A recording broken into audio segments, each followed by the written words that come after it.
Hello students, आज हम बात करेंगे कोठारी कमीशन के बारे में, यानी कि भारतीय शिक्षा आयोग और राष्ट्रीय शिक्षा आयोग।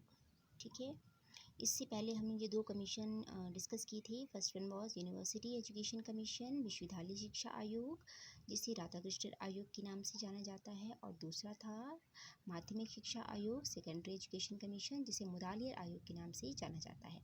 तो आज हम करेंगे अपना थर्ड कोठारी कमीशन। इसके बारे में बात करने से पहले आइए जान लेते हैं कि इस कमीशन का गठन भी क्यों हुआ, ठीक है, किन परिस्थितियों में हुआ। ऐसा माना जाता है कि इससे पहले जो भी जिन आयोगों का गठन हुआ था, ठीक है, उन्होंने शिक्षा संबंधी अपने विभिन्न प्रकार के सुझाव दिए थे, परंतु जो अगर हम माध्यमिक शिक्षा आयोग की ही बात करें तो उन्होंने जो माध्यमिक शिक्षा के हेतु जो सुझाव प्रस्तुत किए थे, सुझाव प्रस्तुत करने के बाद भी जो शैक्षिक उद्देश्य थे वो पूर्ण रूप से प्राप्त नहीं हो सके थे। और इसका प्रमुख कारण क्या था? देश की माध्यमिक शिक्षा प्रणाली में एक रूपता नहीं थी, समरूपता नहीं थी, या फिर हम दूसरे शब्दों में कहें तो हम ऐसा कह सकते हैं कि कई राज्यों में अभी भी माध्यमिक शिक्षा के भिन्न भिन्न रूप जो थे वो प्रचलित थे। और इन्हीं सभी कारणों के कारण जो है नए आयोग का गठन हुआ, और जिसे कोठारी कमीशन भी कहा जाता है, क्योंकि इस आयोग का जो गठन है वो डॉक्टर DS कोठारी की अध्यक्षता में हुआ था, डॉक्टर दौलत सिंह कोठारी। ठीक है, और जो है ऐसा माना जाता है कि इस आयोग का कार्यकाल इससे पहले जितने भी आयोग थे उन सभी गठित आयोगों से कहीं ज़्यादा लंबा था। ठीक है, और ऐसा क्यों था? क्योंकि इसका गठन शिक्षा के राष्ट्रीय संरचना और आम सिद्धांत तथा नीतियों के बारे में, शिक्षा के प्रत्येक स्तर और शिक्षा के प्रत्येक पहलू के विकास के लिए सुझाव प्राप्त करने के लिए कहा गया था। ठीक है, डॉक्टर कोठारी के अलावा इस आयोग में 16 सदस्य और थे, जिसमें से 11 सदस्य भारतीय थे तथा 5 सदस्य विदेशी थे। और इस आयोग के सचिव पद का भार श्री JP नैयर, सलाहकार शिक्षा मंत्रालय को सौंपा गया था। और क्योंकि भी मैं बात की कि इस आयोग का कार्यकाल सबसे ज़्यादा लंबा था, तो 2 अक्टूबर को स्टार्ट हुआ था। 2 अक्टूबर को स्टार्ट हुए इस आयोग ने लगभग 1.5 साल बाद 20 जून 1966 को अपनी रिपोर्ट सरकार के सामने प्रस्तुत की। और सरकार इस बात को मानती थी कि जो कोई भी राष्ट्र है, ठीक है, उस राष्ट्र की समृद्धता, जो उसके राष्ट्र की समृद्धता है वो किसके ऊपर निर्भर करती है? पूर्णतः शिक्षा के ऊपर। इसीलिए शिक्षा की एक राष्ट्रीय पद्धति कायम करने के लिए शिक्षा की पूरी पद्धति को बदल दिया गया।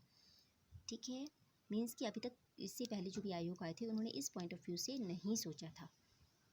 ठीक है, नाउ अब देखते हैं। अभी हमने बात की थी कि क्या था, ये स्वतंत्रता प्राप्ति के पश्चात था थर्ड कमीशन। ठीक है, और जो है इससे पहले जो कमीशन आया था university education commission 1948, secondary education commission 1952, and अब जिसकी बात कर रहे हैं हम, third one is Indian education commission 1964। I think आपको ये तीनों कमीशंस क्लियर हो गए होंगे विद डेट्स। नाउ जो हम कहते हैं कि जो ये आयोग था, ठीक है, ये जिस आयोग का गठन हुआ था कोठारी कमीशन, इनकी सिफारिशों के आधार पर, इनके सुझावों के आधार पर जो गठन करते हुए इन्होंने शिक्षा के एक जो है नेशनल पैटर्न को ध्यान में रखा, राष्ट्रीय स्वरूप को हम कह सकते हैं। तो उसके आधार पर विभिन्न जो समाचार पत्रों द्वारा, विभिन्न लोगों द्वारा जो इसके ऊपर जो कमेंट्स किए गए थे, ठीक है, आपको पता होना चाहिए कि वो क्या थे। ठीक है, तभी इस रिपोर्ट को एक ऐतिहासिक रिपोर्ट भी कहा जाता है। ठीक है, अगर हम उनमें से कुछ एग्जांपल्स देखते हैं, अकॉर्डिंग टू MC चागलास, उनके अनुसार यह क्या थी? एक अद्वितीय रिपोर्ट थी, a unique report. And the Hindustan standard Calcutta, उनके अनुसार निर्भीक, स्पष्ट एवं वास्तविक, यह कमेंट दिया गया था इस रिपोर्ट को, बोल्ड, कैटेगरिकल एंड रियलिस्टिक। आइए और देखते हैं। द हिंदुस्तान टाइम्स, देश में प्रचलित शिक्षा पद्धति का एक विस्तृत आलोचनात्मक तथा रचनात्मक पुनरीक्षण, a comprehensive, critical and constructive review of education system prevailing in the country.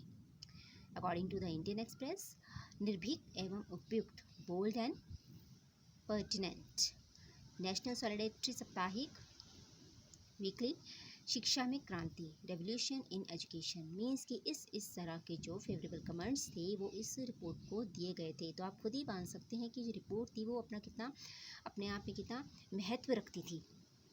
ठीक है।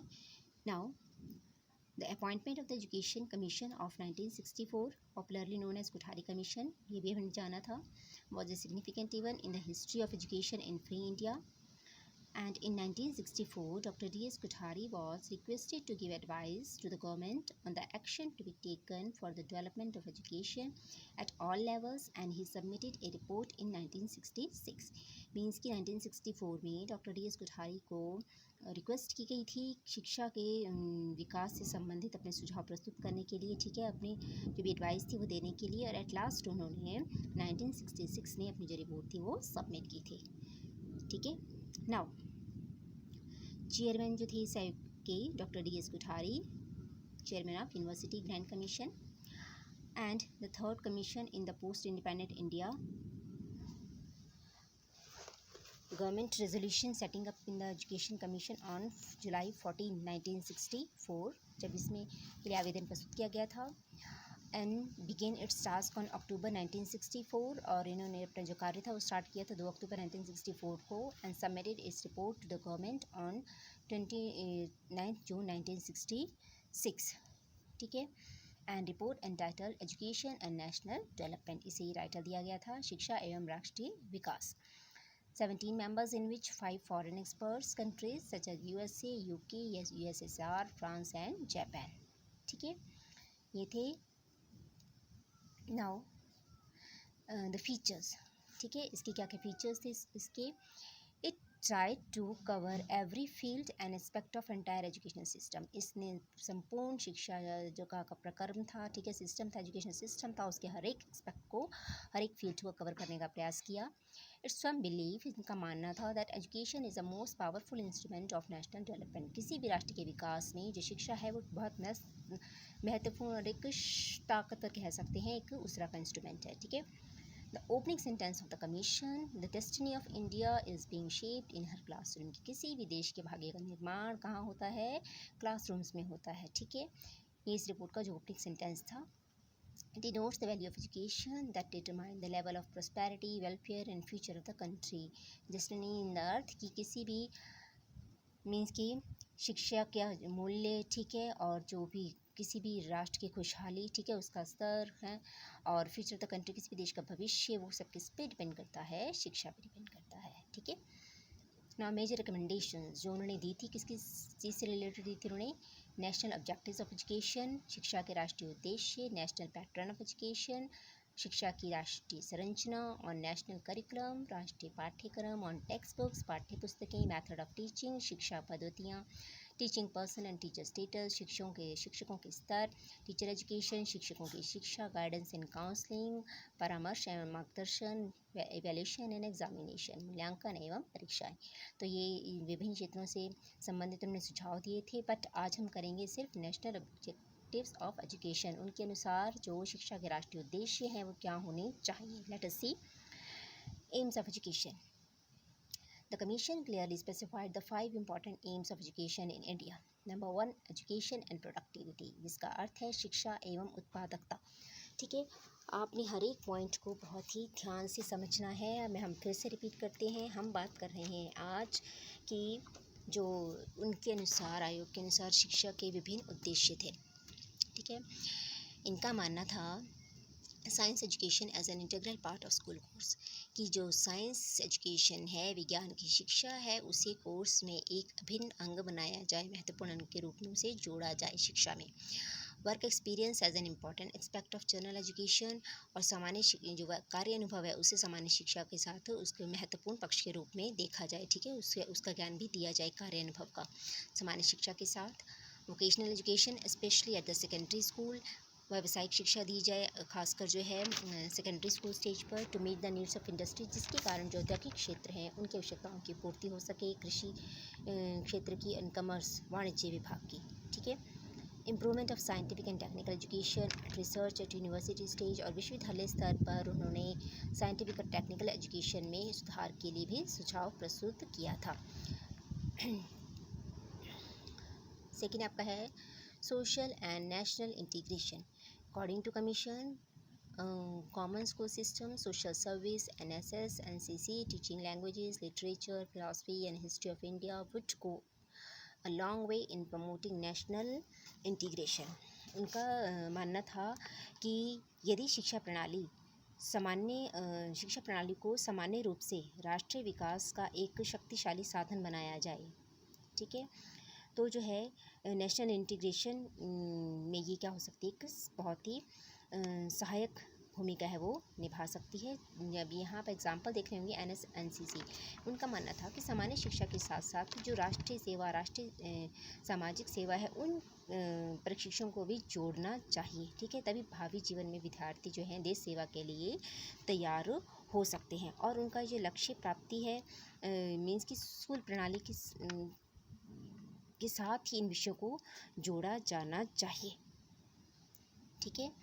और इसी के साथ साथ जो टीचिंग लैंग्वेजेस, विभिन्न भाषाओं का ज्ञान, साहित्य का ज्ञान, ठीक है, फिलॉसफी, दर्शन शास्त्र, हिस्ट्री ऑफ इंडिया, वो भी एक हद तक जो राष्ट्रीय एकता है, राष्ट्रीय इंटीग्रेशन है, राष्ट्रीय एकीकरण है, उसको जो है उसके लिए विद्यार्थियों के मन में एक जो सुदृढ़ हम कह सकते हैं फीलिंग्स है वो पैदा कर सकते हैं।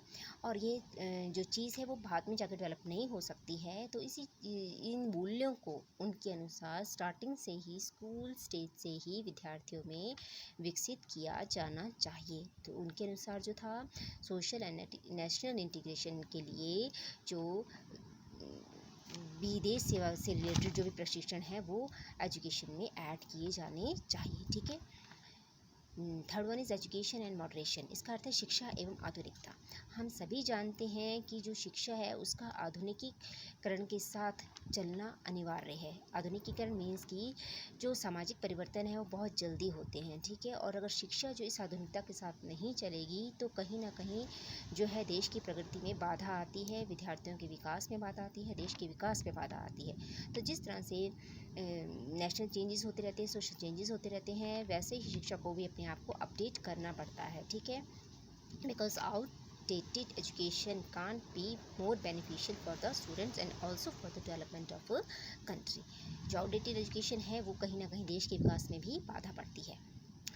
Another important aim of education is modernization. Education should awaken curiosity, interest, attitudes and sense of values and skills in the pupils। की मीन्स की जो शिक्षा का आधुनिकीकरण होना चाहिए, शिक्षा द्वारा जो विद्यार्थी हैं उनमें क्यूरियोसिटी, एक तरह की जागरूकता, उनकी रुचियों का विकास, उनकी अभिवृत्तियों का विकास और जो है मूल्यों के प्रति अवेयरनेस, ठीक है, और विभिन्न प्रकार के जो कौशल होते हैं उनका निर्माण, उनका विकास, ये जो है शिक्षा के अंदर शामिल होना चाहिए, ठीक है। तभी इन्हीं सब मूल्यों के, इन सब योग्यताओं के होते हुए जो विद्यार्थी हैं वो आधुनिकता की ओर अग्रसर होंगे, ठीक है, और समाज के साथ, राष्ट्र के साथ उनके विकास में प्रॉपरली जो है सहयोग दे सकते हैं, ठीक है। ये था आयोग का थर्ड उद्देश्य था। Next one was development of democracy. India is the largest democracy in the world. जो है भारत का लोकतंत्र जो है, भारत एक वर्ल्ड में कह सकते हैं कि लार्जेस्ट डेमोक्रेसी है, इसकी बहुत बड़ा लोकतंत्र है। The success of democracy depends upon the education of masses. और जो लोकतंत्र है उसकी सफलता किसके ऊपर डिपेंड करती है, यहाँ के नागरिकों की शिक्षा के ऊपर, ठीक है। तो जितने ज़्यादा नागरिक जो शिक्षित होंगे, प्रॉपरली एजुकेटेड होंगे, तो तभी वो जो देश के लोकतंत्र में के हम कह सकते हैं कि in a better way they can be democratic citizen, ठीक है, तभी वो एक लोकतांत्रिक देश के जो है एक बेहतर नागरिक बन सकते हैं, ठीक है, अगर उनका जो एजुकेशनल स्टेटस है वो ठीक होगा और बेहतर होगा, एक उत्तम स्तर का होगा, ठीक है। फिर है आपका सोशल एंड स्पिरिचुअल वैल्यूज़, ठीक है।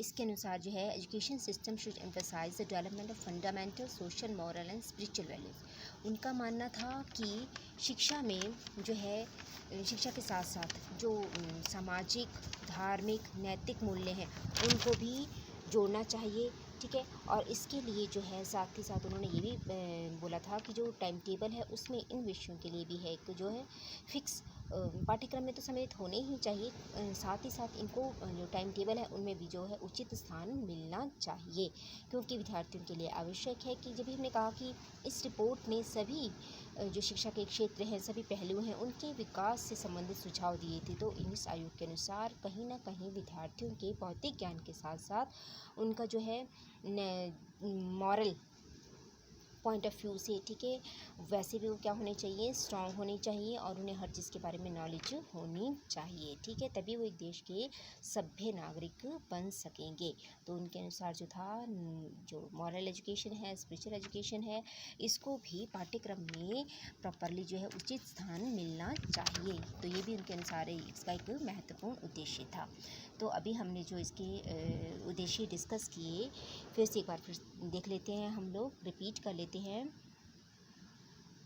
नंबर 1, एजुकेशन एंड प्रोडक्टिविटी, शिक्षा एवं उत्पादकता। Second one was social and national integration, सामाजिक एवं राष्ट्रीय एकीकरण, राष्ट्रीय एकता। एजुकेशन एंड मॉडर्नाइजेशन, शिक्षा एवं आधुनिकता। डेवलपमेंट ऑफ डेमोक्रेसी, लोकतंत्र का विकास। सोशल एंड स्पिरिचुअल वैल्यूज़, सामाजिक एवं आध्यात्मिक मूल्य। तो आज हमने बात की कि कोठारी कमीशन क्या है, इसका गठन किस प्रकार हुआ, और जो था इसके शिक्षा से संबंधित कुछ महत्वपूर्ण उद्देश्य क्या थे। तो इसी लेक्चर को हम कल कंटिन्यू रखेंगे। Thank you.